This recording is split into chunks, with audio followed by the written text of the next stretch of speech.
Ekologiya qayerga qarayapti? Shuncha o'tinlar qayerdan kelyapti degan savol bo'lmasin. Chunki bular o'sha mebellardan ortgan maxsus o'tinlar bo'ladi.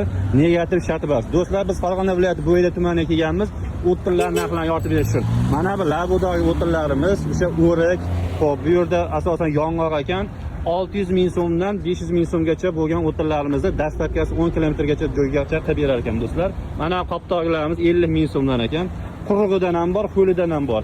Kimga qiziq bo'lsa, bemalol bog'lanaverasizlar. Nomerlari bilan aytamiz. Mana buvimiz mana katta mashinadagi atigi 1 million 800 ming so'mga so'lang bo'lar ekan. 99 471 05 05 ga nomerlarga bog'lanaverasizlar. Labolarimiz 500 ming so'mdan 550 ming so'mgacha bo'ladi do'stlar. Mana negativlar bo'lmasin, aytganimizda o'sha material, o'sha stullardan chiqqan o'tinlar bular. Asosan bu yerda o'rik, yong'oq, chinor har xilidan bor. Mana sumalak uchun bor. Sumalakka bosh o'raydigan xonasi. Necha pul qilib berardik aka? 1,5 million. 1,5 million so'm sumalak uchun 10 kilometrgacha dastlabkasi bilan. Mana o'tinda zo'ri, ya'ni o'rik, qurug'idan, peshkabobidan tayyor kesilgan holatda. Narxi qancha edi aka buni? 1,5 million so'm 10 kilometrgacha dastlabki tekin ekan.